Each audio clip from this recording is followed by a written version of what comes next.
Salut mes loulous, une nouvelle de Denise.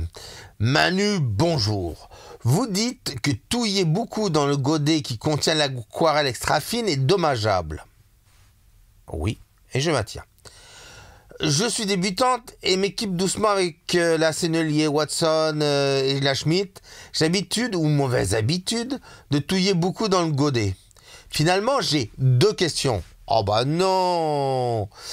Finalement, j'ai deux questions. Vous dites qu'il est dommageable de trop touiller dans les godets extra fins, mais comment faites-vous alors pour avoir une bonne quantité d'eau et de pigments sur le pinceau sans préparer beaucoup de jus sur la tablette pour pouvoir réussir un beau lavis dégradé en incluant le papier à 90 degrés?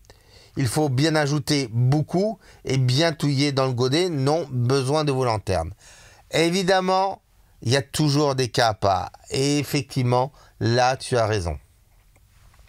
Quand je dis que c'est dommageable, c'est qu'il y en a beaucoup, quand ils commencent l'aquarelle, ils prennent leur pinceau et puis ils font ça. Et je les vois faire ça. Et je les vois faire ça. Et je les vois faire ça.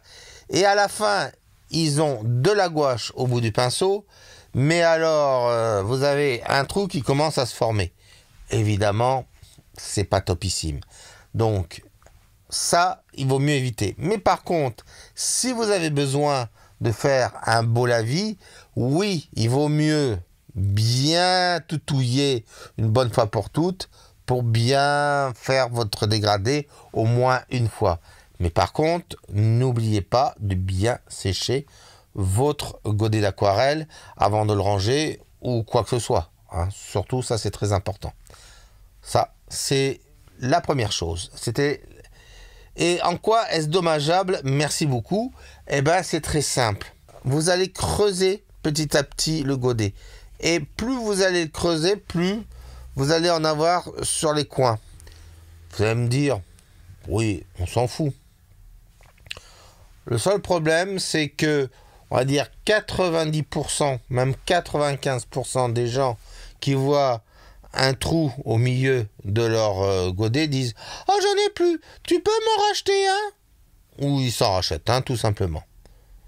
Évidemment, le problème, c'est qu'il vous en reste suffisamment tout autour pour faire des dizaines et des dizaines d'autres aquarelles. Ça, c'est le truc le plus dommageable parce que du coup, vous prenez votre godet et vous le jetez. Non. Alors déjà, vous ne jetez pas votre godet. À la rigueur, vous pouvez le nettoyer si vous voulez. Ça vous fait au moins un godet. Mais de toute façon, avec tout ce qui vous reste à l'intérieur, vous pouvez continuer à en prendre et continuer à peindre. Ça, c'est la première chose. Vous pouvez éventuellement, toujours s'il est bien troué, de mettre une autre couleur. Par exemple, si vous avez un jaune qui est totalement troué, mettre un peu de bleu. Comme ça, vous aurez un vert directement qui serait à vous.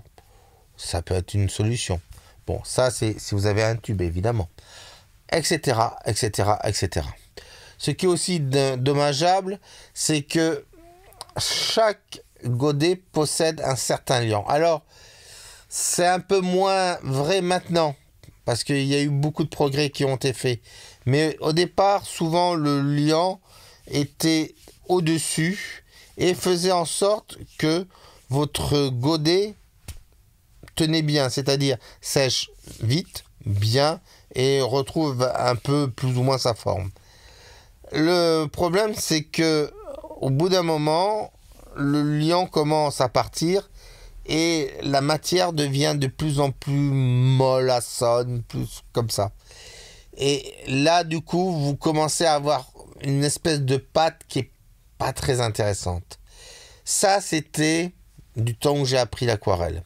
Maintenant, ça commence à aller beaucoup mieux. Mais si vous prenez par exemple des aquarelles, certaines aquarelles artisanales ou des aquarelles, allez, on va dire de basse qualité, ça va vous arriver. Donc, encore une fois, évitez le trop mouiller votre godet peut détruire votre godet en fin de compte. Voilà, j'espère avoir répondu à tes deux questions, Denise. Merci et à très bientôt.